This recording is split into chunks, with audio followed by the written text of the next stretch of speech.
my prayer is that through this series of messages, God would stir your faith and would stir my faith, and that we would be people of faith even in difficult times.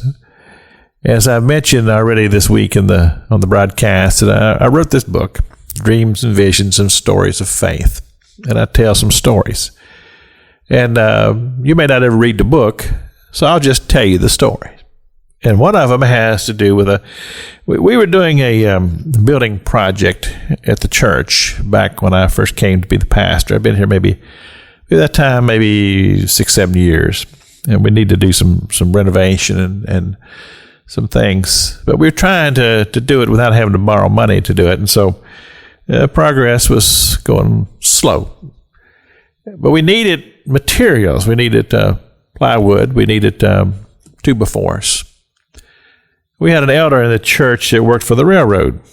And the railroad would bring the box cars in, and they'd have stuff that needed to be shored up, so they wouldn't be flopping around in the railroad cars. And they just used this old type of wood that just wasn't any good for anything. But for some reason or another, they just changed their policy.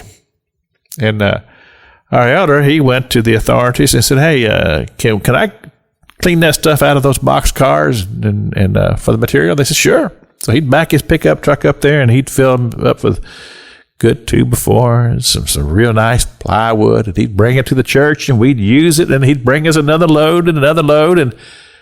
But wouldn't you know that when we finished that project, the railroad reversed their policy, and they went back to using the old stuff that wasn't any good anymore. We said, "Well, that's pretty good, Pastor King," and it was a real blessing to our church. But we also had a lady in the church who she had married late in life, and then her and her husband didn't get to live together too long because he passed away. And then when he passed away, there was a whole bunch of heirs, about 28 of them.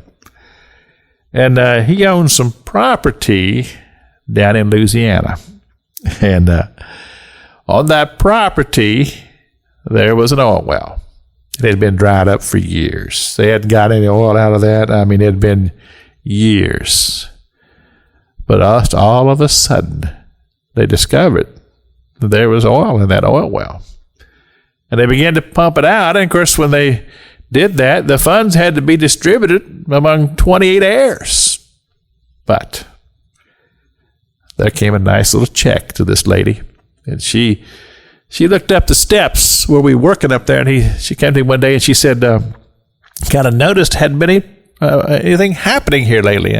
She said, "Do we need some money?" And I said, "Well, it wouldn't hurt." She told me the story. She says, "As long as these funds come in, I'm going to put it toward this project. And you're already ahead of me, aren't you?" Sure enough, we got that project done, and the oil well dried up.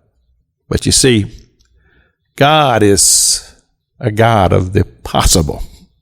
And he can even make an oil well produce oil when it wasn't producing oil because he's God. That's faith. Faith, the substance of things hoped for and the evidence of things not seen. Church, faith. Faith is what we need. Faith is what we need in these times. Faith. This is Pastor Jack King with the gospel on the radio broadcast.